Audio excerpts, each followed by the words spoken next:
Good day, ma'ams and sirs, and welcome to the Number 9 with Tommy podcast. The Super Bowl's behind us, the Rams are the champs. A few months from now, everyone returns to their camps. The halftime show had everything anyone could want in a show, with M50, Mary, Dre, and the new owner of Death Row. Then Valentine's Day came, and a haunted house was my date. So much has happened already this year, and it's really been great. But the best part of it all, we all agree, we all know, is the podcasting champion and the star of our show, Tommy fucking Washington. What's been up, man? How are you? Great, Pat. I'm never better. Just living a dream over here. One nightmare at a fucking time. I really like that expression. Oh, I've been saying that for years, dude. And now, people are catching on. I dig it. Like, at work, people say it all the time to me, and I'm like, hey, I started that. They'll never give me the credit I'm owed, but I did start it. I'm going to start saying living the dream one cum shot at a time, like a wet dream. That's pretty, I don't think you should say that at work. That could probably land It's you like a variation of your thing. Yeah, but yours is a sexual. They'll be like, why do you think it's okay to say that? And I'll be like, Tommy said so. Yeah. See, I don't need any more anything else directed my way in that department, so. All right. Well, maybe I'll spare you. I don't know. So, Pat, football's over, right? But it's over. It's done. Yeah, it's over. I won $400 on a Super Bowl. No big deal. By the way, I had the correct score right. Did I tell you that? No. You picked, what was it, 16-20? No, it was 23-20. Rams. Yeah, so I was behind. I had 23-20 on the Rams, 23-20 Bengals winning both ways. $2 bets on those. It won me $100. Christ. Nice. Yeah. So, but Pat, I wasn't going to tell anybody about this because I'm pretty fucking stoked about it. But here we are on the podcast. It's Wednesday night. So if you're an NBA fan, this is Wednesday night basketball. And Pat, how else to start a Wednesday night with other than an 18-leg parlay? God. So I was dabbling a little bit yesterday. Now, mind you, I had a parlay last night that I thought, I got some insider information from my boy Griff, and he was like, yo, somehow the Celtics are favored on the road tonight against the Sixers. I think we should hammer the Sixers money line. So I hammered the Sixers money line, and the Sixers lost by 50 fucking points. Like, no exaggeration, it was 48 points they lost by last night. It was like 130-87. It was fucking disgusting. So that's not good for you. No, not just good. So everybody listening understands. Yeah, that's money line means you're just picking the game winner. Griff, thanks for the inside baseball on that one. Yeah, so tonight the Celtics are at home, and they're 12.5 point favorites against a mediocre team at best. So that's what starts off my 18-leg parlay. I have the Celtics minus 3.5. The Celtics. Holy shit! I can't believe you actually sneezed. Good for you. The Celtics minus 12.5. I have the over at 213 and the over at 199.5. So basically, if the 213 hits, obviously the 199.5 hits. If the 12.5 hits, the 3.5 hits. The only reason it's multiple lines like that is because I was working on another bet beforehand, and those were already in there, and I was just like, well, fuck it. There's no point in taking them out. I don't know if it pays me any more money to have them in there, but those multiple legs on the parlay ain't hurting the payout. You know what I mean?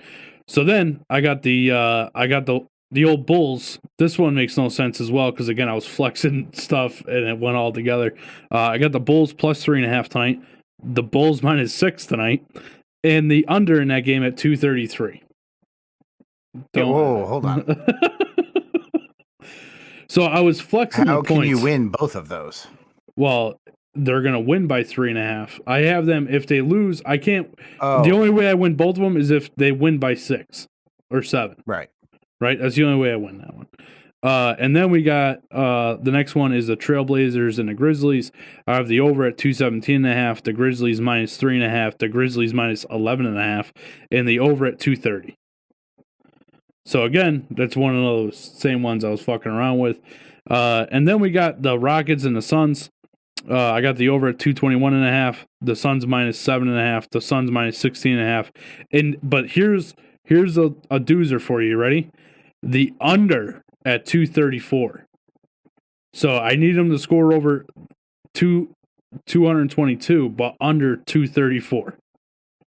It's a pretty small window, Tommy. Yeah, that one might come back to fuck me. And then we're gonna finish this out with the Hawks minus 5. The and again, this one makes no sense. Under 226.5, under 226. They really don't make a difference there. But Pat, I put $50 on that bet. Do you want to take a guess at what the payout will be? $1 million. No, that'd be fucking dope as shit. $250. $250? 250,000. No, not that high. It's an 18-leg parlay. Yeah, but they're all favorites. 6 figures. No, What the fuck? it's $50, bro. You're getting hosed on the odds here. 75 grand. Pretty close, 77. Which I got one game going right now. The Celtics game is going to start in a minute, but the Hawks game is the one that's going right now. Remember, I have the under 226. It's about a third of the way through the second quarter. Total score right now is at 75, and the Hawks are up by 13. So that one right now is going to be close on the points, but I think it's going to hit. I mean, you know what those apps should do? And you'll totally understand what I mean. Hopefully everybody else will. If you're hitting a bet currently, the game's not over. Let's just say the over on the whole game is 100 points, right? And they're on pace because they're 5 minutes into a 20-minute game and there's been 40 points scored. That bet should show up green. If they're just over, it should be yellow. If they're just under, it should be orange. And if it doesn't look like you're going to hit that fucking bet, it should be red. That way, it's much easier for the bettor, especially in an 18-leg parlay, to go, oh, there's a lot of green. I'm going to pay attention to this fucking orange one. You know what I'm saying? So, like, it would make it much fucking easier. Well, so to be fair here, the games they're all staggered kind of. So the Hawks game's already going. Celtics game starts now. What if they weren't? What if you're betting Sunday fucking football, all the 1:00 games? It really should show you fucking colors, man. I'm not saying it's a bad idea. Maybe you should hit that up to our boys. I know I did also lay some bets down on these individual parlays, like themselves, the games, just to try and make my $50 back. But I really put in 100, so I got to hit a couple of these to make my money back. And then I put a $25 bet on the, because I have a feeling the Celtics are gonna fuck me. So I put a $25 bet on the Pistons money line. If that one hits, it covers all my bets, and I'm good to go. Okay. But I'm pretty upset that football's over, man. I think the Super Bowl was a good game. Boring at times for sure. But the end there, the more and more I see of it, dude, people are like slamming these fucking refs. I know. When was the Super Bowl boring? There was a lot of lulls in there where, like, you know, they went through a long period, like, in both halves, like, where there wasn't a lot of scoring. You know what I mean? Oh my God. That was the best part to me. The defense, man. Holy fuck. Tony and I were just sitting on the edge of our seat the whole time. There was a lot of yelling going on during the Super Bowl. Yeah, I hear you. Which, again, when your team's in it, right? I think defense becomes more intriguing. When you don't have a dog in the fight, you want to see... Yeah, you want to see a shootout. Yeah, you want to see fucking 48-47 at the end of the game. You know what I mean? It's like watching a basketball game. You want to see as many points as possible. Let me ask you, never mind what the critics have said or who actually won the award. Who do you think was the MVP of the Super Bowl, Tom? I don't know. Probably OBJ. Motherfucker's never going to play football again, first off. Second off. What are you talking about, dude? He has a torn ACL. Yeah, and he's old as shit. He's not that old, dude. He's just moved around a lot, I suppose. He's in his early 30s, dude. Okay, so why do you think OBJ? Because I'll tell you this: if OBJ doesn't get hurt in that game, the game would not have been nearly as close as it was. Well, Jesus, if wishes were fishes, the world would be an ocean. The dude got hurt. I'm not saying who could have been the MVP. Fucking Joe Montana could have been the MVP. No, you think OBJ was the MVP of that game? Yeah. All right. I didn't like the Cooper Kupp pick. That's who won the MVP. I think that he had a couple really good plays and one really good drive. But I think, honestly, my pick would have been the Rams defensive line. No, you can't say that because the Cincinnati Bengals have a horrible offensive line, and it's been very exposed throughout the playoffs. They've just been able to overcome it. I don't think the defensive line. The defense tied for the most sacks in Super Bowl history. They actually might have beat it by the end of the game. They were tied at one point. Yeah, but again, they were going up against one of the worst offensive lines in football. They were going up against the second best team in the league, bro. I'm not disagreeing with that. What I'm saying is they were going up against one of the worst offensive lines in football. So, they didn't have that many sacks until late. Like in the first half, I don't think Burrow got sacked twice. That's probably because that offensive line's so bad. They definitely, first off, during the offseason, the Bengals putting together a solid offensive line makes them a very fucking scary team. They're so young. Well, their defense needs some work too. I don't like their defense isn't all that great. You know what I've been seeing a lot of are these people that make it to their first Super Bowl and lose. There's like 16 quarterbacks that never made it back, which I think is hilarious. So I saw it today. And it's fucking crazy. Well, it was like a picture, and 4 of the quarterbacks are still playing football. So like, how can you say like they've never they're not done with their careers? They haven't made it back yet.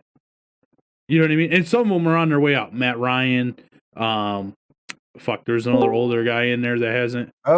Who Day coming up? Who Day, motherfuckers? Oh, you don't seem too excited today. What's up, guys? What the hell is that? Who's that? Jalen, we're in East Rutherford at that amusement park and water park. Oh, You're one inside East Rutherford, New Jersey, calling into the podcast. Well, yeah, I couldn't go weeks and then not call after they lost. That's fair. You went to that sick water park that's inside the building? No, I just got out of the shower. Oh, nice. All right. We gave our picks for MVP of the Super Bowl. I said the Rams defensive line. Tom said absolutely not. The Bengals offensive line isn't good enough to make that call. However, Tom's pick was OBJ. No, Aaron Donald. Why? Because he stopped him on 4th down? I mean, come on. No, because everything they did all game long was because of Aaron Donald. Even when he wasn't getting, the actual name called. Everything Von Miller was able to do was because of the double team was going there at Aaron Donald. It was amazing to see him. I don't know how you have the energy, the straight up fucking stamina to go 60 minutes, 2-on-1 every fucking play. Yeah. And then take the game over. He had that 3rd and 1 stop too before the 4th and 1. Yeah. But the biggest thing is the Boyd drop. If Boyd doesn't drop that ball, I think they win. They would have had a first down with the ball at like the 50 with 6 minutes left.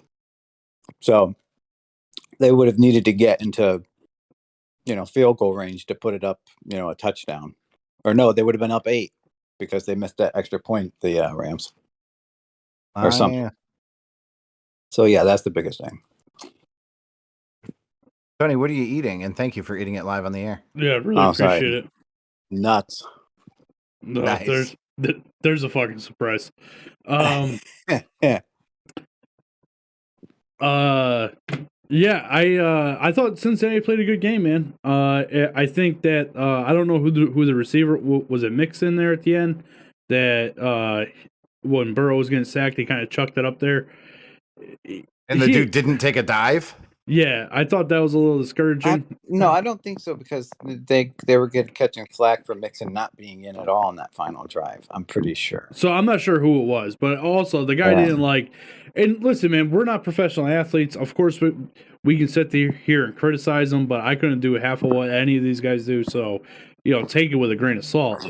But at the I same could eat time, with the best of them. he didn't like lay himself out there to try and catch the ball, which was a little, I it didn't was. notice that. I thought it's funny that nobody's really brought up the fact that that game ended the same exact way the Niners lost, which is very like I was having flashbacks. And I didn't realize convulsing, having fucking PTSD. I didn't realize how badly I wanted Cincinnati to win until they lost. That was really hard for me. But Tony, I can tell you. I feel your pain. Tony, you didn't hear this stopped. at the beginning of the show. I did hit an exact score bet on that game. Really? Yeah, I put $2 on it, won $100. Nice. So that was pretty cool. I had 5 of them. I did 2 on each, and so that was pretty cool. And then Cool. I actually ended up clearing like $400 off the Super Nice. Bowl. So, and the good news is Cincy covered. You know what I mean? So good for them. Yeah, that would have been my bet. Yeah, I definitely bet him with the points. Cover. Tony, I can tell you this now since the Super Bowl's over. I went on NFLshop.com and made an intelligent decision prior to the Super Bowl. And your birthday is right around the corner. I got you an AFC Championship shirt because I thought if I get him a Super Bowl championship shirt and they fucking lose, he's going to blame me directly. Like it was somehow my fucking fault. Well, but what do you mean? They wouldn't have had a Super Bowl champ. What?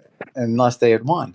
They had all kinds of Super Bowl stuff though, because they were going to the Super Bowl. Yeah. I did get you because I think it's important to have as a lifelong fan of the team. I got you a pair of socks. They are McPherson socks. And they say, nice. Looks like we're going to the Super Bowl. Oh, that's cool.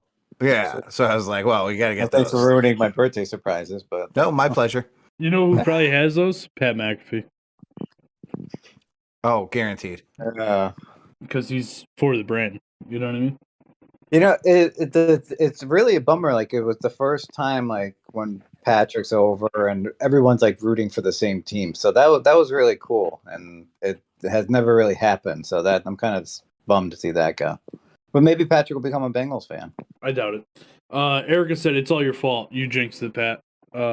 Facts. No cap on his stack.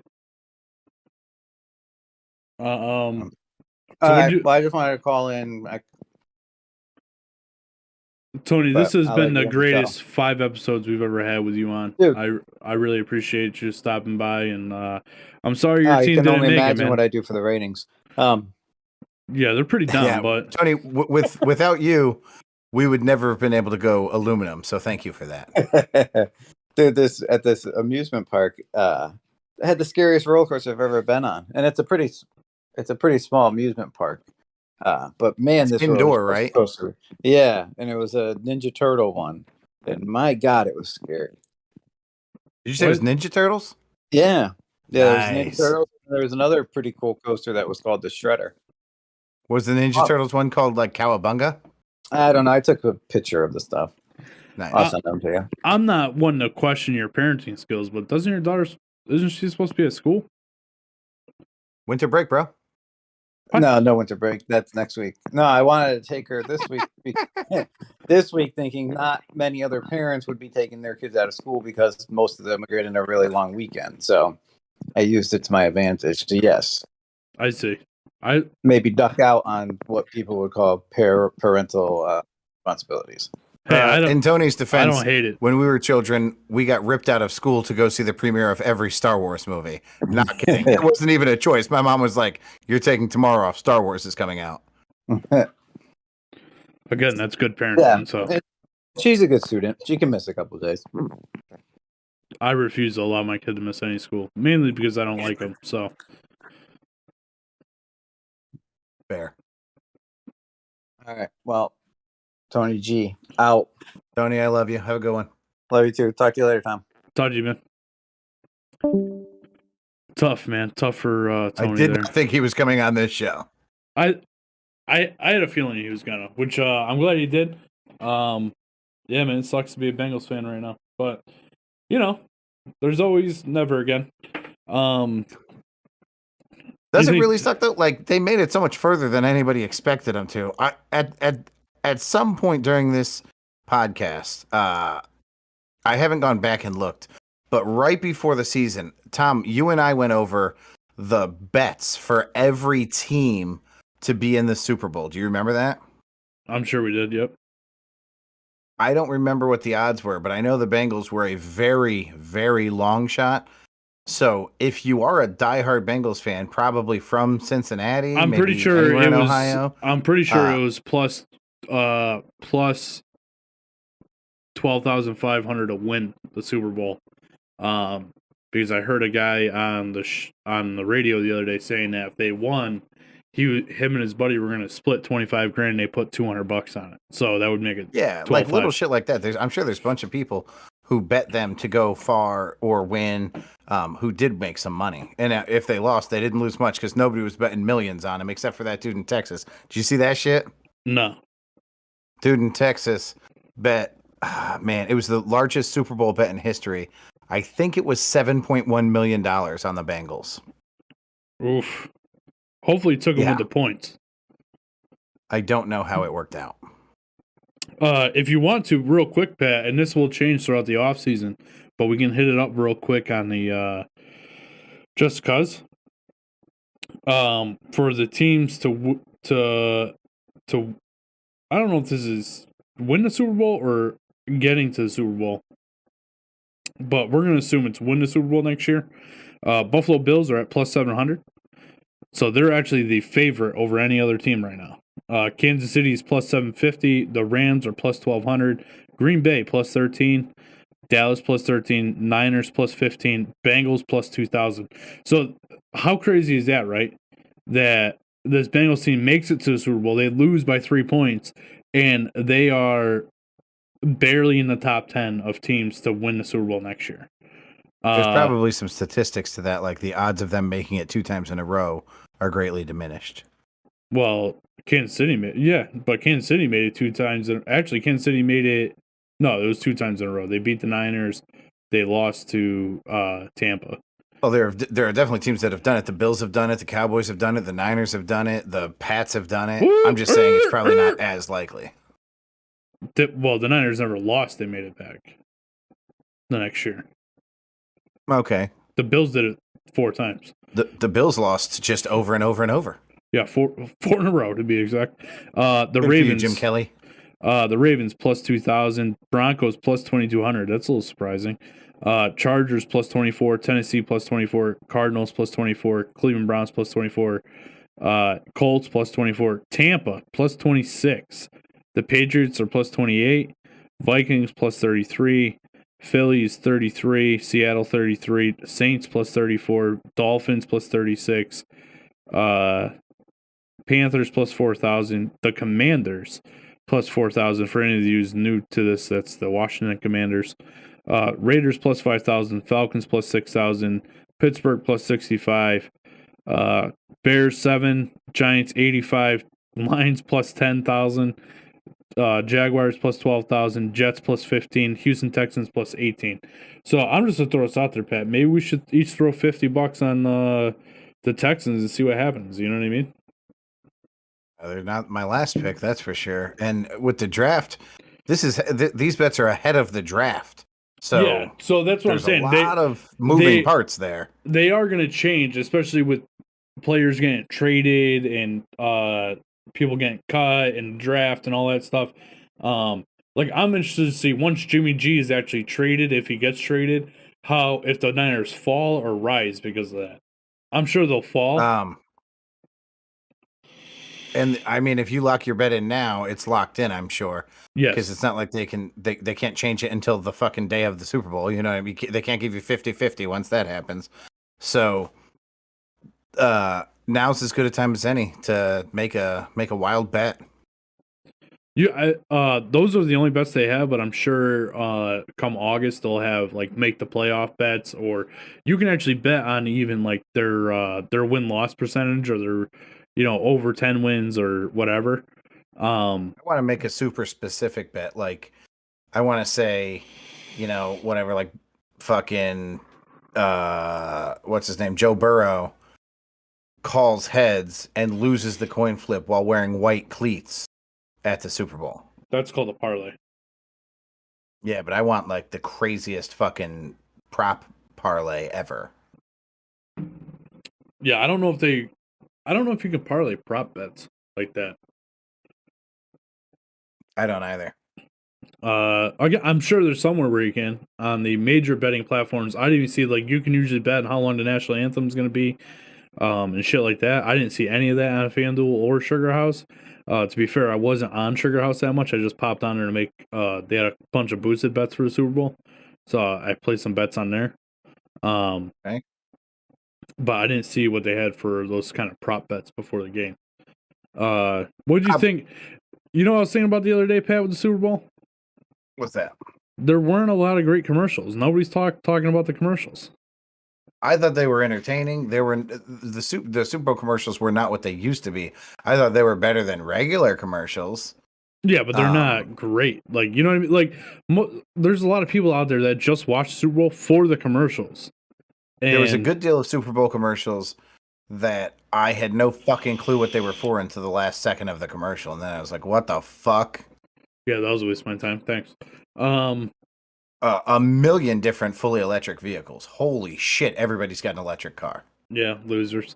How about the Coinbase? Just the random QR code bouncing around the old school ass DOS screen. Yeah, that was fucking brilliant because everybody in America got off the couch to scan that fucker. I know because we scanned it on my phone. You had to get off your couch to scan it? What the fuck's up with your camera, bro? I didn't think about doing it from far away. I just ran up to the screen. That never crossed my mind. You're so stupid. Yeah, pretty much. You're a fucking idiot. Yeah, so what do you think of the halftime show? Whoa, don't get ahead of the schedule on this timeline here. Tom, what was your Super Bowl menu? We got wings from Big Y and we got a pizza from Big Y. Okay. We had wings from J. Tim's. Really? Nice. So you ordered those days and days and days in advance? Yep. Yeah, they ran out of wings like 5 days ahead of time. They always do every year.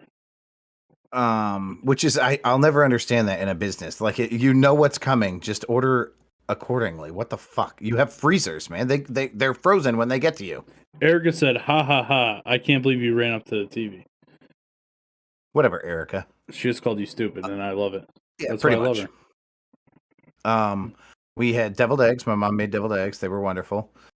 We had pizza from Bocce's, which I don't remember Bocce's pizza being very good. I've had it, and I don't remember either way. I knew they had good cheese. I do like their cheese. Their fucking pizza, I might not order from anyone else in Torrington again. Bocce's pizza is top fucking notch. I don't know if it changed or if I just remember wrong. The problem with I like Bocce's food. You know what I mean? As long as you don't have a problem with having a little bit of side of Coke with it, you're good to go. Whatever. I need the energy. Yeah. But yeah, that was pizza and wings and some deviled eggs, man. And buddy of Tony's, his mother makes these magic bars, with like coconut and graham cracker and chocolate chips and shit. Fuck yeah. And I pounded a fucking tray of those things. Nice. We went to the you were invited. We went to the casino Saturday night, and so we didn't get home till like 2 a.m. or something. It was late. So we slept in Sunday. So we didn't have a lot of energy going on Sunday. But I got up. I had to get my oil changed. I actually have a fucking story for you that there's a guy that listens to this show that I am super upset with today. But we'll get to that story after this. So I went and got my oil changed and stuff. And then I went and got Erica and I Jersey Mike's. had a little subby sub, and then I had pre-ordered the wings early in the morning. Erica went and picked them up, and we just kind of did our thing. So I was watching basketball before the Super Bowl because I had a bet on that game, lost that one. Actually, now that I think of it, I haven't hit a basketball bet in quite a while, so probably these parlays aren't going to hit at all. So yeah, that's pretty much, and then we just watched the game and stuff. Before we go, are you enjoying watching basketball now that you're betting on it? Yeah, betting on things makes everything better. I am not a basketball because fan. you have a vested interest. I have never been a basketball fan. I used to go up to, like a couple weeks ago, we went up to the Celtics game. I do want to say this: the Celtics haven't lost since I went up there and saw them. They have not. A little good luck charm. They won 9 straight. But do you have any? Did I already ask you if you want to go to Brooklyn? Yeah, you already asked me that. I have no interest in going to watch college basketball. If anything, I'm going to watch these things. You can bet it. Yeah, I know that. If anything, I'm going to go to the casino and watch them at the sports book. Griff and I were supposed to do that this weekend, but the All-Star game is on Sunday, so there's no fucking basketball on Saturday. So that kind of got squashed. That's good because I had super duper important plans and I wasn't going to be able to make it. My shit's way cooler than your shit. So. Oh, what are you doing? It's so much cooler than what you're doing. I don't want to make you jealous. I hope it's not something stupid like going to like a lantern festival or something. It is, in fact, going to a lantern festival. This is how everything works with Miss Elizabeth. This is 100% true. I'm not making it up. This is exactly how our conversation go. She's like, hey, do you want to go to my parents? And I'm like, are you going to be there? And she's like, of course I am. And I'm like, then yeah, of course I want to be there. And she's like, do you want to do this? I'm like, are you going to be there? She's like, yeah. I'm like, all right, then I'm there. So she's like, do you want to go to the Lantern Festival? I'm like, fuck, no. Why the fuck do I want to do that? And she's like, do you really not want to go? And I'm like, God, I know what I'm supposed to say here, man. I'm struggling. It won't come out. I'm trying. My words won't. My mouth won't form the words. So I finally got it. I said, are you going to the Lantern Festival? She said, I'm going. I said, then I'll be there. What the fuck? The upside is we're going with Megan and Chili McFreeze. So that would be Sarah and Maggie and Chili McFreeze from my previous trip to Salem, which we talked about on the podcast. So at least we're in good company. That'll be fun. Yeah, it's still not sounds fun at all. She dropped this bomb on me yesterday because I've been comparing this. We drove through Christmas lights and that sucked big ball sacks. It was over at Rentschler Field. And we drove through this like dinosaur exhibit, which we talked about, and that sucked big ball sacks. So I was like, Liz, like, I don't understand why we have to keep doing these drive-through things that are always a fucking fail. And she's like, no. You get out and walk through this one. I'm like, that's so much fucking worse. It's going to be fucking freezing. Yeah. Have fun with that. Well, it'll be fun because we're in good company. I maintain that I'll have a good time. Yeah, have fun with that. I don't know what I'm going to do Saturday now.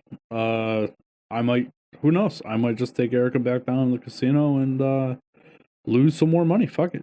You know what I mean? I like losing money. Spirit. Love losing money. Hey, if I hit this parlay, though, we're going down to the casino. We're going to have a good fucking time. You know what I mean? There you go. A real good fucking time. Like, sweet good time. You know? Dude, if you win your parlay, why don't you just go to the Lantern Festival with me? Save your money. Yeah, it's a hard pass. That's a hard pass. All right, that's fair. That's a hard pass. So, real quick, I want to tell you this story about what happened to me. Right? Yeah, go ahead. I'm going to leave. I wasn't going to, but in my professional courtesy, I am going to leave the name of the establishment out of this. But for you and I will tell you that we have both worked there at one point in our lives. Okay? And we've also talked about it a million times on the podcast. Yeah. But I'm not going to mention them in this story. So I use a very specific oil in my trucks. It was just recommended to me. I've always used it. It's called AMSOIL. You can, it's good for 1 year, 25,000 miles. So I tend to go that way with my oil. Unfortunately, I'm old, I'm fat, I'm out of shape. I'm not crawling underneath my vehicle anymore to change my own oil. So I will bring it somewhere. I usually have a guy that does it, a very close friend of mine, but he doesn't have a shop anymore. So I will pay somebody the $35 to change my oil with my own oil. I'm okay with that. So I bring it to this establishment. I pull in. I say, hey, I got my own oil, my own filter. Can you drop it, change it? They go, sure. Do you want us to go through the rest of the routine and check all this, your fluids and stuff? And I said, absolutely, do it up. So they do that. They tell me that my coolant is low and that because of that, I need a radiator flush, which is untrue. The truck has 25,000 miles on it. It's not due for 100,000 or 10 years. So that guy tried to tell me something I didn't need. But I did tell him, hey, go ahead and top off the coolant for me. That would be great. So everything goes well. I leave. I come home. I watch the Super Bowl. I'm upset the Bengals lost. Blah, blah, blah. I get up. I go to work. No problems. I go on my lunch break on Monday morning. I go to start my truck, and my truck won't start. Like, won't crank, no nothing, dead battery. Okay? So I'm like, now, mind you, it's 4 degrees outside. So what do you think my first reaction is? Battery's dead. My battery's dead. It's cold. My battery needs to be replaced, right? Which in my head is, well, that's weird. They just tested it yesterday, but who am I? You know what I mean? What year's your truck? 2019. How many miles are on it? 25,000. Okay. I pop the hood. I call one of my guys, say, hey, come out front with a jump back. Even by that, just for the record, your battery should last 4 years. I mean, if it was built in 18, it should still be good because it would have been built at the end of 18. Well, usually factory batteries I've seen, like they're usually pretty good for like at least 7 years. Like factory batteries last a long time.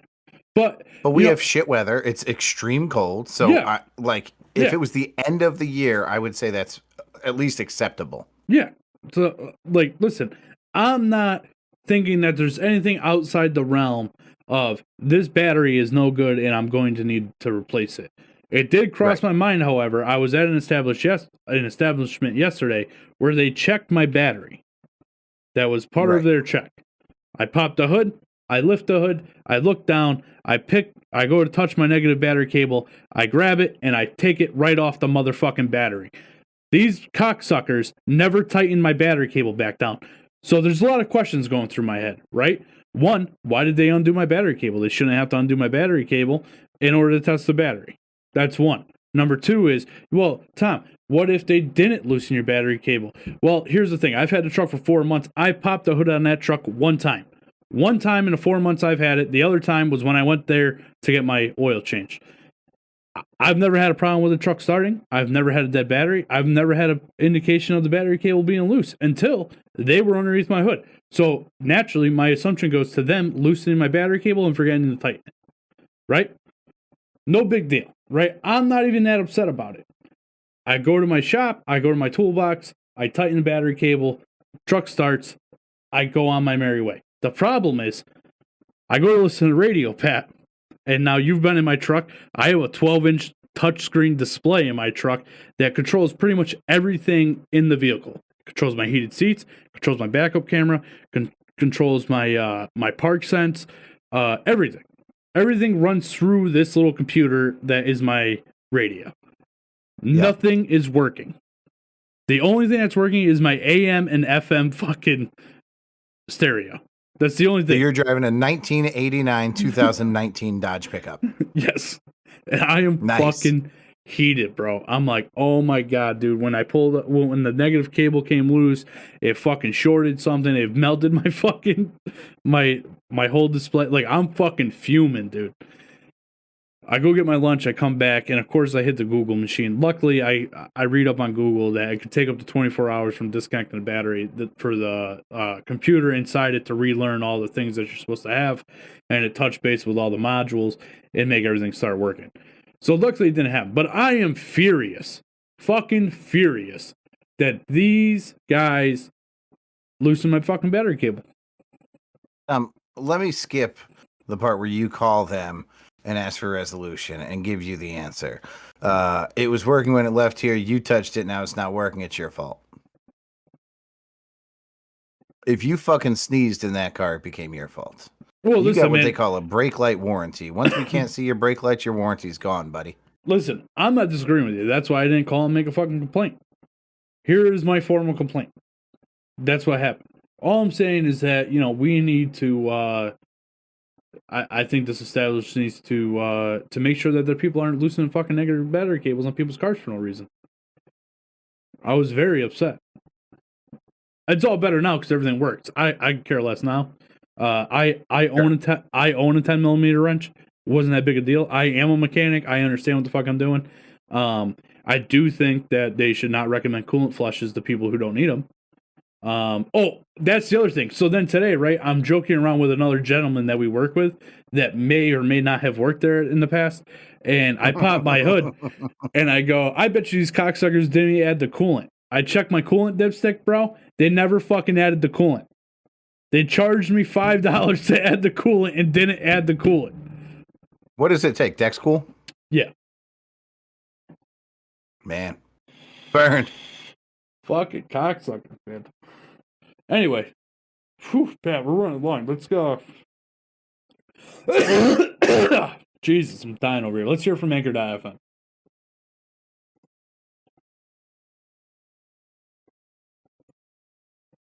God damn, Anchor.fm. Fantastic people over there.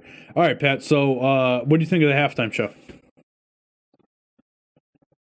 Well, Tom, I remember the days when the halftime show was old, beat-up acts like Janet Jackson, the Rolling Stones, Prince, just people who are outdated. Now we get Eminem, hold surprise on. 50 Cent. Time out. Pat, you said people that were outdated. Now listen, the reason that this act was not outdated to us, right, is because That's where I'm headed.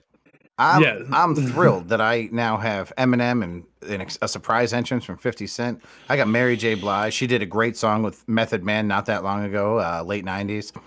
I got Dr. Dre with an incredible album just premiering, Chronic 2001. I got Snoop Dogg with the poster of his best album in the background of the set at the Super Bowl, Doggy Style. That was a 1993 release. Wonderful album. And I couldn't be happier. And then it occurs to me, I'm the old motherfucker. And these kids are like, why the fuck are we watching these OG ass fucking hip hoppers? And 50 Cent's hanging there looking like 75 Cent, can barely fucking breathe and can barely hold on to the fucking bar, trying to recreate his first music video when he had 19 fucking abs. I was like, fuck, this is bad, man. Eminem doesn't even have blonde hair. Nah, he has a beard. Dre can't grow hair. Yeah, facts. Snoop Dogg, however, still crip walking, still throwing up fucking C's at the fucking Super Bowl halftime show. Snoop Dogg didn't smoke weed in California where it's legal, but he threw up fucking gang signs. No. What the fuck? No, Snoop Dogg actually got a lot of heat. I saw an article today because he smoked a joint before going into the halftime show. He's Snoop Dogg! That's what I'm saying. Like, that's what he does. He smokes weed. They should applaud him for not smoking on the stage. They should not applaud him for throwing up fucking gang signs. He should never be allowed back. Honestly, when the show started and it was Dr. Dre at the at the production booth, and then the backdrop dropped and you realized, like, holy fuck, this is the show. I thought this was like an intro to the show. I thought that was a fucking insane start. Do you know what I'm talking about? Yeah. It was so cool. It was lost on me. We talked about this. It was missed on me. It was missed on you. The Eminem kneel, right? Yeah. He takes a knee to support Colin Kaepernick, and I thought nothing of it. Now, I have a lot of questions about this. Did he come out and say that's what it was for, or is that what people are just saying? Like, I haven't seen a statement from him that says, I took a knee to support Colin Kaepernick. What I saw was a bunch of bitches on fucking Twitter and everything saying, oh, did you see him take a knee?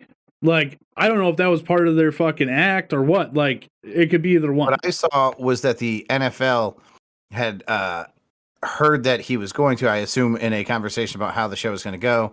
They told him not to. That's all I heard about it. And my thought on that would be, I'm Eminem. I realize that there's going to be a camera on me with a worldwide audience, and they can't pan away. This isn't Janet Jackson's titty. So it's just me and Dre. Dre's playing the piano, and I'm beside him. If I take a knee, they're keeping the fucking camera on me. So he said, I'm sure, yeah, no big deal. I won't do the knee thing, man. I got you. And then fucking did it anyways because he's fucking Eminem. Yeah. Again, this is I a dude haven't who's seen- claimed to be a black person for the last several years and claimed to take the side of black people across the country against police brutality, and had the opportunity to use his platform to speak his piece and did just that. And I said this to you the other day. It wasn't a fucking big deal to anybody. Nobody thought it was a big fucking deal that Eminem took a knee at the end of his verse and the beginning of Dr. Dre playing the piano until there was a reason behind it. And then people were physically in pain. I mean, people had heartburn. I saw some dude blew out his fucking quad because Eminem got on his knee. I mean, there were people everywhere just suffering across the country. And I thought that was very, very reminiscent of, Colin Kaepernick did something that didn't fucking hurt anybody. And a lot of people were fucking hurt by it. Yeah. I don't want to get too far into this, but I've already shared. No, I get that there are varying opinions on this. I'm not saying that I am for or against it in any way. I'm saying Eminem had a platform and he took advantage of an opportunity. Yeah. I would do the exact same fucking thing. I'm not saying I would take a knee. I'm saying if you give me a stage and a platform, a worldwide platform to speak my piece, I can actually tell you exactly what I would do. I would get on both knees and I would say, Amber Heard's a fucking cunt. That's what I would do.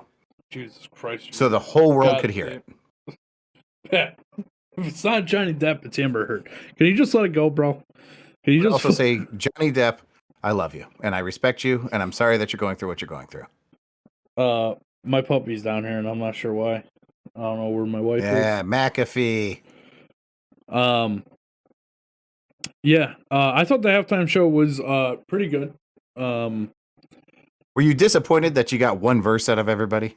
Yeah, I wish, like I liked it. And like I'm not gonna say but people are like, oh my god, this is the best thing I've ever seen. Blah blah blah. Like, come on. Like it was There's cool. a fucking meme that said, if I was in that Super Bowl as a quarterback, I don't care if I'm Stafford, I don't care if I'm Burrow.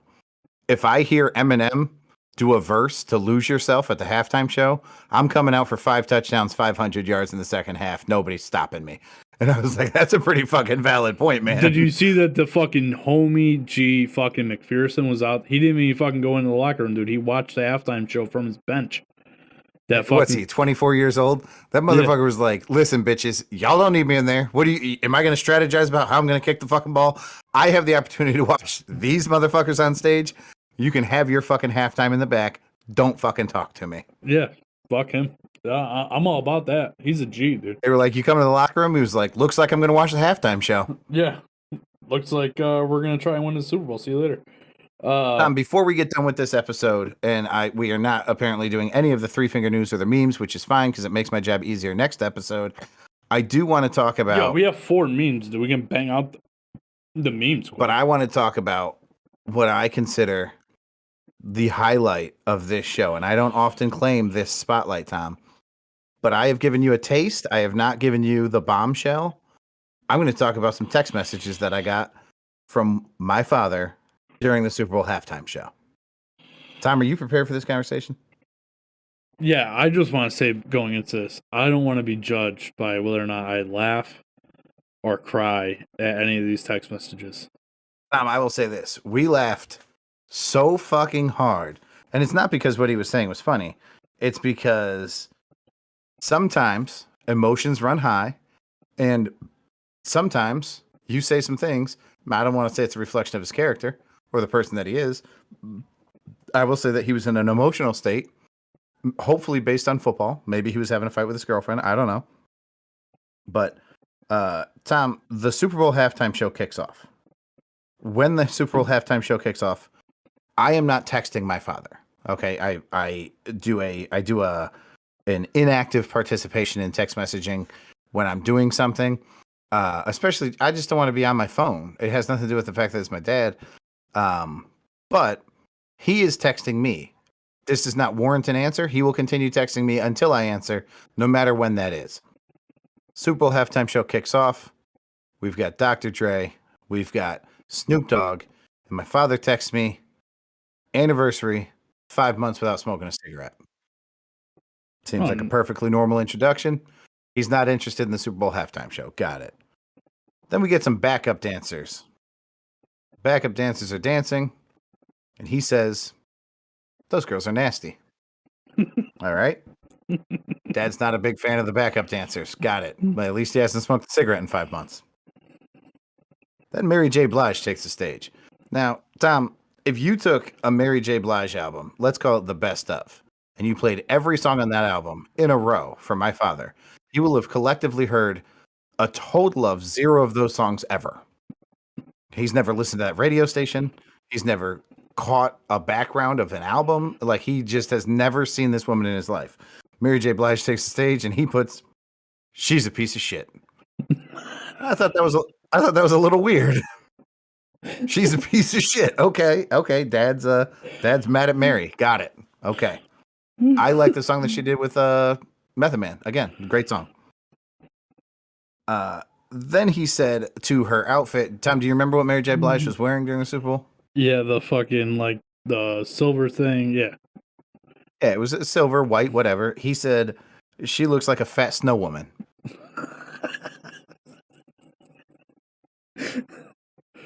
At the end of Mary J. Blige's performance, now, Tom, these are rapid fucking fire text messages for a guy who's 69 years old to be bombing me. We're 3 minutes into this performance. It's a 15-minute show. Mary J. Blige throws her arms to, she kind of like forms a star shape, if you will, with her arms and legs, and falls backwards on her back. Do you remember that part of the show? Yes. My father's response to that was, that fat bitch had a heart attack. Then he said, again, unprompted, I have not returned a message to my father at this point, and he doesn't have an iPhone, so he doesn't know that I've read his messages. He's just firing away. He says, this halftime show really sucks. All right. He's not a fan. At this point, I have passed my phone to my brother to show him, because I can't breathe. I'm dying because I'm trying to watch the show, but this motherfucker's funny as shit. Plus Kendrick Lamar is on, and I don't mind Kendrick Lamar, but I'm not buying a Kendrick Lamar album. So now Tony's out of breath. He can't breathe. Miss Elizabeth takes the phone. She's ghost white, like she just watched my father fucking murder somebody. And then this happens, and I couldn't have this couldn't have gone, I guess, worse or better, depending on how you look at it, if I had fucking planned it. My mother gets the phone. My mother is holding my phone in her hand. I assume my father's done. What more is there to say, Tom? With my motherfucking phone in her hand, my mother gets a text message from my father to my phone that says, so stupid, all these blacks out there, there wouldn't be any football if it wasn't for white supremacy money. It's just like, what the fuck? My father was so mad about Eminem and Dr. Dre and Snoop Dogg that he supported white supremacy, generating revenue for the National Football League in a text message. I don't know what the fuck happened, Tom. I have no fucking clue how this played out the way it So did. there's different I would ways. love to have been there next to him to know what the fuck was happening. Was he at a Klan rally? Was he just trying to fit in? So there's different ways that you could look at that text message, right?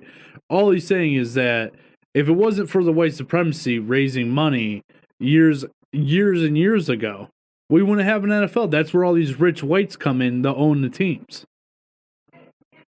Yeah, I suppose if there was equal wealth, we still could have had a National Football League. I think that's possible.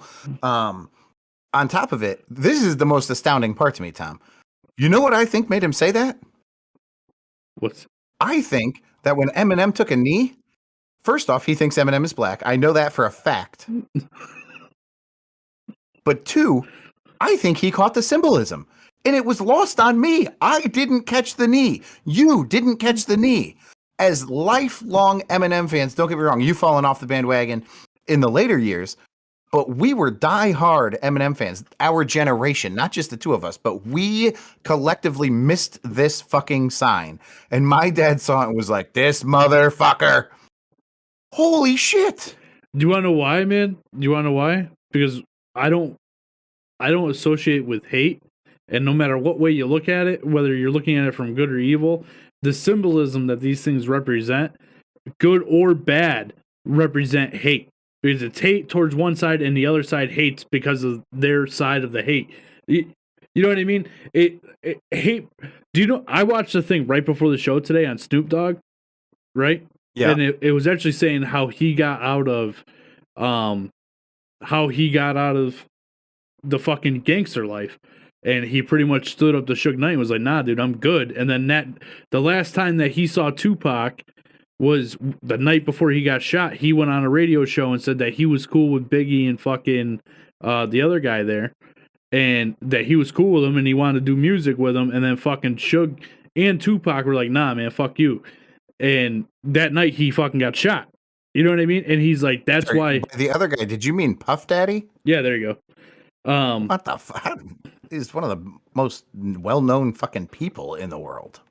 Listen, bro, I was 5 years old when Tupac got shot. I'm sorry that I don't know. You were born in 92? He got shot in 95. He got shot in 97. Was it 97? Okay, I was 8 years old. Yeah. Yeah, you got to remember that shit, bro. Erica said I thought he knelt out of the way to get out so the camera could go to Snoop. I thought he knelt because he was done with the spotlight and he was passing it to the next performer. Yeah. But anyway, so basically what he was saying, like, he stood up to Suge Knight and said, you know, like, I'm done with this gangster life. I'm not gonna fucking, I have a kid on the way, dude. Like, I'm done with all his hate. And that's, like, it just goes to the show, like, dude, love thy neighbor, dude. Fucking love your neighbors. Like, it doesn't matter if they're black or white or fucking he's kneeling or they're like, how about we all stop fucking kneeling and we just hug each other? That sounds so much better. And all these years later, we got, you know, Dr. Dre's out of trouble. He's a fucking billionaire. We got, I saw a meme today actually talking about the poetic nature of the Super Bowl halftime show was that it was 5 people who came from less than nothing. I mean, they all had ridiculous circumstances. Anybody from Compton does not have good circumstances. These guys were surrounded by gangs. Eminem, well-known story. The dude was beat up daily. Mary J. Blige had a very rough childhood. And here they are, the 5 of them on the biggest stage, arguably in the world, doing their fucking thing. Success stories. 110 million U.S. viewers for the Super Bowl this year. Yeah, that's fucking insanity. And these 5 people just worked their fucking nuts off, especially Mary J. Blige. She has no nuts left. I didn't mean to steal a spotlight from you, but maybe that's where your dad got it from. I don't know, man. Your dad's fucking it's kind of fucked up to say it, right? Like, racism is funny when you're not involved, and like, not to say, like, I'm thinking of a good way to word this, right? Like, no, here's the thing: everything is funny, Tom. You don't have to be afraid to say it because I feel the same way. Everything is fucking funny. Abortion jokes are fucking funny. Rape jokes are fucking funny. Racist jokes are fucking funny. If they're supposed to be funny, if your intent is to be funny, then everybody else should stop being a fucking pussy and accept that you're being humorous about a situation that is not intentionally not commonly a humorous situation. There's nothing fucking wrong with that. That's the exact story of comedy. That's how it fucking works. Well, so like, here's the fine line with that, right? I've met your dad a couple times. I really couldn't say. I can only base it off of your what's the word I'm looking for? Your dictation. Stories? Yeah, your stories, your dictation of your father. That last statement was straight up racist. You know what I mean? Like, that was a weird statement. I will say that it wasn't. And to be fair, this is like when Homegirl there put out the private tapes of fucking who was that LA Clippers owner who got in all that heat for stuff he said in his own home. Yeah, this is shit that he's saying in the private of his own home to his son. You know what I mean? Yeah, he's texting me. I'm not saying this because I think my dad's a bad person. I'm saying this because, one, I'm pretty sure he was hammered, and my dad does not drink. I'm pretty sure he was drunk. And 2, I think he was trying to be funny. I can't really tell. He's a fucking maniac, and I love him to death. And if he was trying to be funny, that shit was fucking funny. I have no beef with any type of joke that's intended to be funny. Phobic says, "Oh yeah." I don't know what he means. Oh What yeah, up, Phobic? Phobic. Yeah, I hate when we start drawing lines in the sand and saying you can't joke about this or you can't joke about that. Fuck that. We can joke about whatever we want to, because if we're joking, that shit's fucking funny. A romantic comedy, when somebody gets their fucking heart shattered into a million pieces, people laugh at every fucking day. They think romantic comedies are fucking classic. Okay. When the bad guy dies in a movie, when he gets shot, when he didn't face a fair trial, everybody thinks that's justifiable. They root the fucking hero on for murdering somebody without a fair trial. So why is that okay, but making a joke about something isn't okay? Stop being fucking pussies. I'm with you on that. So I listen to a radio show every morning, sports talk. What the fuck's it called? It's called Morning Men. And they were talking today about one of the fathers, how he is all like, two of them are against participation trophies and the other one's all for it. And they're basically saying like, dude, you're raising a fucking pussy. And he's like, yeah, I don't care. And like, I couldn't tell if he was like, cause like, I don't know this guy personally, right? I just hear the shit he says on the radio, and part of like, dude, he talks mad shit about his wife and stuff on the radio. So like, part of me thinks it's just his stick, right? Like, that's him. Like, that's his stick. Yeah. Like, there's no way he's really like that in real life. But part of me wonders, like, man, maybe he's really like that in real life, dude. Like, what the fuck is up with this dude? It's wild. But it makes it funny. You know what I mean? It makes it fucking funny when you have, like, it's not fun when you're on a radio show or a podcast or whatever, and everybody has the same point of view. It's just not fun.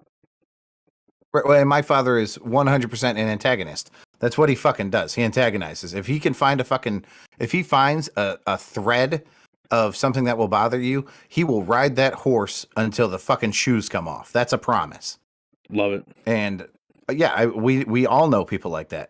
We don't hate every one of them. I don't hate my father by any stretch. But God, if he doesn't know how to pluck somebody's fucking feathers, and he does it to me, because one of the things I'm most passionate about is fucking treating people well. So Pat, do you want to do the memes? Yeah, if you want to. I don't give a fuck.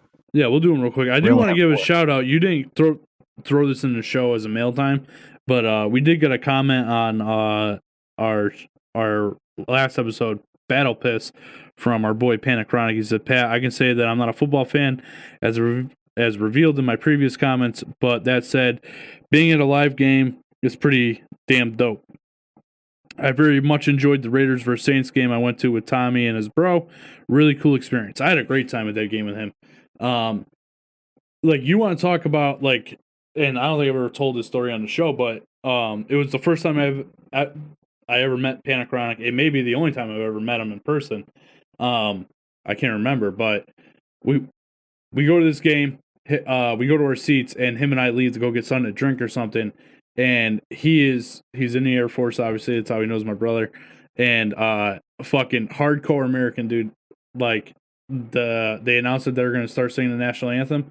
He went over to, like, we stepped out of line, went back, and he stood there for the national anthem. Like, 100% respect. And that really just shows the type of person he is. But I had a great time at that game. That was fucking awesome. That was when it was week 1. Right, the Raiders were playing the Saints, and we were in. Phobic says he's a schmuck, real nice. The Raiders are playing the Saints, right? And this was back when Jack Del Rio was the coach, and they're down by 6 in the fourth quarter. They scored a touchdown with no time left, right? They were down by 7, so they scored a touchdown with no time left. So you either kick the field goal to tie it, or you go for 2 to win. You know what they did? Point. I'm with you. They fucking go for 2 to win, and they fucking got it and won the game. It was awesome. It was fucking awesome. That is pretty awesome. Yeah, it was fucking dope. I was really happy for, it was the Crabtree. You know what I was thinking, man? Where the fuck, whatever happened to Crabtree, man? He just kind of fucking disappeared. He was young, as they should, man. Aaron Donald should fucking retire. There's so many people who don't leave the game at the fucking peak, and I wish they would. I don't think Crabtree was at a peak. I think he had a couple mediocre years with the Raiders. Yeah, but he was healthy. Like, leave with your health. Well, yeah, I'm with you on that one. All right, let's bang out these memes real quick, and we'll get the fuck out of here. Phobic, don't worry about being late. It's all good. This Pat, you're a fucked up human, man. You're a fucked up human. First off, Tom, you know how I feel about that old press secretary. Trump's press secretary is one of the most beautiful women in the history of women and beauty. She is standing next to Biden's press secretary, and it says, "Have you ever seen a Ferrari parked next to a garbage truck? Here you go." And I feel the exact same way. You're a fucking horrible person. That fucking girl's hair matches her shirt. The Biden's press secretary has some red fucking hair, and I can say that. I'm a ginger. This chick's hot. Nice. This chick was born Will Thomas, ranked number 462 in men's swimming. Changed his name to Leah and is now ranked number 1 in women's swimming. In the feeble mind of the woke liberal, this is fair. In the real world, it's only unfair. It's not only unfair, but it's insane. I put this here because it's a great example. You know, people talk about how it shouldn't matter what gender sport you're competing in. Well, 462, you're not making a newspaper article. You might make a local newspaper article by winning some small meet, some small swim meet, but to shoot up 461 ranks because you change genders is unfair, man. There's no fucking ifs, ands, or buts about that. I'm with you on that one. And God, the shoulder span on that chick. Woo! Damn. Pat, you're fucking the next one is Scarlett Johansson covered in some green slime. Think early 90s Nickelodeon slime. And it is the Avengers all circled around Hulk, who is covering his face in like a look of shame. Fucking classic. Absolutely classic. Looks like the Hulk facial Scarlett Johansson.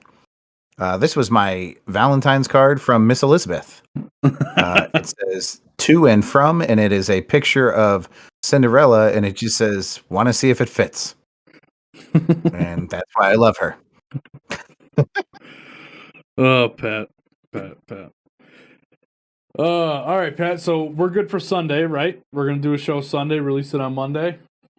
I'm already excited about Sunday's show. If for some reason time has to change or something like that, I'll let you know because I don't know what we're doing on Saturday now. Pat, just a quick update on those bets that I gave at the beginning of the show. Not looking great. Not looking great to hit any of them really. The only one that I think I might hit is that money line bet I took on the who was it? On the Pistons there. Because the Pistons are down by 3 with 7 minutes to go in the oh no, that's the Kings game. Pistons are down by 4 at halftime, 52-48. So right now we're at a total of 100 points, so that over looks pretty good. As long as the Celtics can outscore them by another 8.5 points, I'll be good. This man, Phobic says, this man knows nothing about any sport, and he is betting on those games. Like what? Facts, Phobic. My Bills one looks pretty good. They're up by the Bills are up by 3 with 7 minutes to go. And the under at 233 looks like it's going to come in potentially. I'm sorry. There's not a basketball team called the Bills. What? The Bulls. My bad. Bulls. Holy shit. Yeah. This game's probably going to really pork me here. The Trailblazers are up by 9. The Grizzlies were 11.5 point favorites. So that one's not looking good. Maybe they're a fourth quarter team, Tom. You don't know.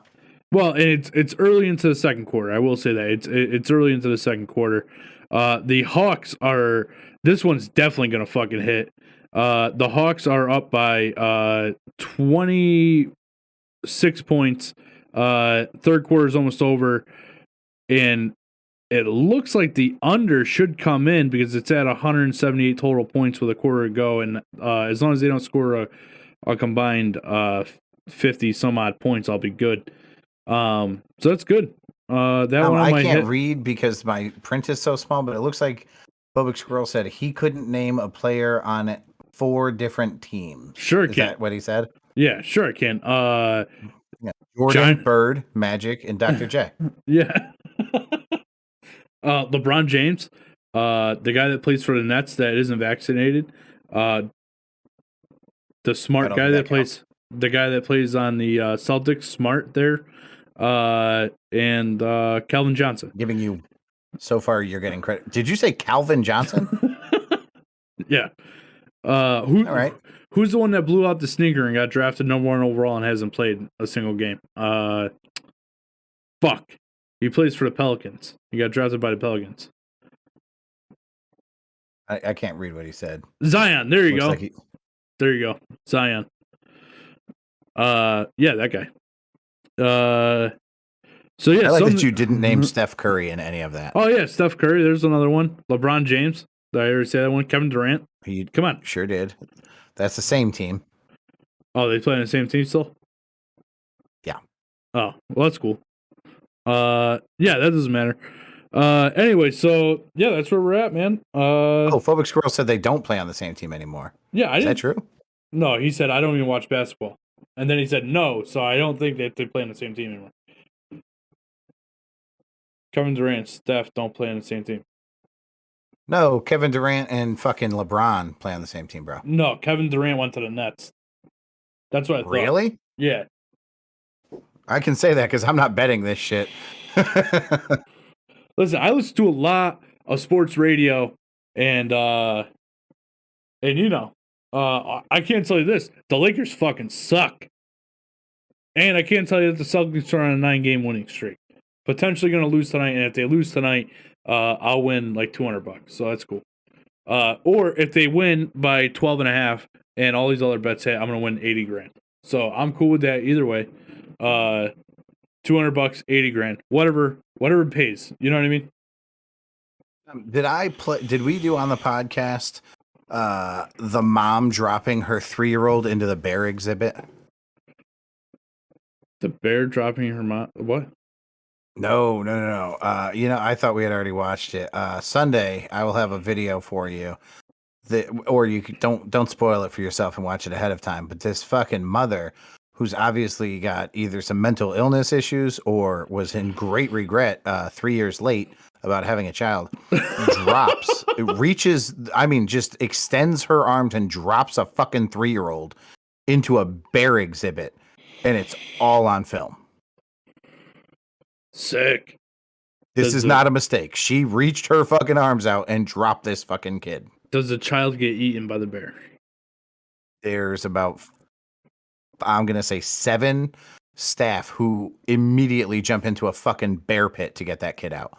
And the kid is out and everybody is unscathed. I think they scared the shit out of the bear and it just ran into a corner. That makes sense. It was pretty fucking crazy. Phobic, I'll tell you what, if I hit the $80,000, I will not give you half. I will give you some of it, but not half. If I hit the $200 bet, you're probably not going to get any of that. Maybe a card. Not even a card. You might not even get a text saying, maybe hey, an e-card. You might not even get a text that says, hey, I won that bet. It's not really worth talking about. I won more money on the Super Bowl than I did that. True. He says, if I die, you get $20,000, right? Yeah, you keep saying that to me like you're going to die soon. Let's not. How about this? Yeah. You don't know what his life insurance policy through the military is. $20,000 is not a big portion of that life insurance stuff. Yeah, I know. He's giving you fucking pennies. No, it's like $40,000. Oh, okay. That changed everything. That I can almost not retire with that much money. There you go. He doubled down on nothing. Oh, it's 10%. So his life insurance policy is $400,000. I will say this: if I die, Tony gets a very, very healthy check. The fact that I'm still alive is because I don't think Tony knows how much money's going to him when I die. Yeah, I mean, let's just not die. I mean, that sounds like a better plan. Who knows? I do want to say this real quick. I'm not sure that anybody that is close to this at all listens to the show, but I do want to give some thoughts to the Giro family. They lost their son Mason on Monday. to he had a heart failure issue. He was 5. I don't know if you've seen the story. He actually lived right up the street from you, Pat. He was scheduled to get a heart transplant coming up here in the next couple of weeks, and unfortunately, he passed away on Monday. So pretty sad. He had his birthday party on Saturday. They had a bunch of fire trucks and state troopers and town cops and big trucks and all that do a drive by his house for his birthday. So Did luckily, see that. yeah. So luckily that was able to happen, but he ended up passing away on Monday. So thoughts go out to his family. Way to end the show on a high note, Tom. Did you know this family? Yeah, I went to school with them. Fuck. Yeah, I went to school with them. They were great people. Unfortunately, like I'm not close with any of them anymore, but I'd bump into them here and there and say hi and stuff. So, my thoughts are with you guys. It really sucks. Pretty sad. I'm sorry that you have to go through that. But on the brighter side, luckily he's not suffering anymore. So, yeah, sorry to bring us down like that. Maybe we'll think of some outside the box shit and maybe do something for them. I don't know what the fuck we can do. Nothing's taking that pain away, but maybe we can make them smile for a minute or two. Maybe. Listen. I will say this because Torrington's not a small place to live. It's not a big place, but it's not a small place. They have had, and obviously this story's been going on for a few years with their child. I'm sure that there's nothing that you and I can do individually to make a difference, but I'm sure that they have all the help and support that they need from our community. I'm like the outpouring support I saw yesterday for it was astronomical. And like I said, I'm friends with all the same people that we went to school with, so we all know them some way or somehow. You know what I mean? In our age group. Yeah. So yeah, sorry to bring us down like that, Pat. No, I'm glad that he got a little shout out. Yeah. Anyway, Tim said, "We all die, Tom." Yeah, I understand. We all die. Let's not die before our life insurance. Christ. Yeah, let's not die before our life insurance policy expires. And we'll all be good. I'd rather live with you guys. I'd like to die the day before my life insurance policy expires. I'd like you to die the day after, just to say fuck you to Tony. Wow. I'm just saying, like, I thought that I'd be in on that, but whatever.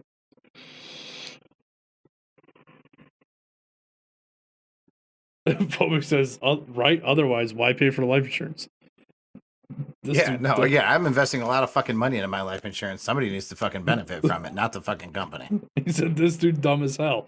Who lets this man bet? My wife does. Pat, you ready to get us out of here? Number 9ers, I say, good day. Bobic, thanks for stopping in. Erica, thanks for watching.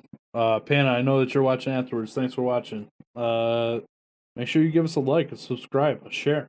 Appreciate you. Talk to you later.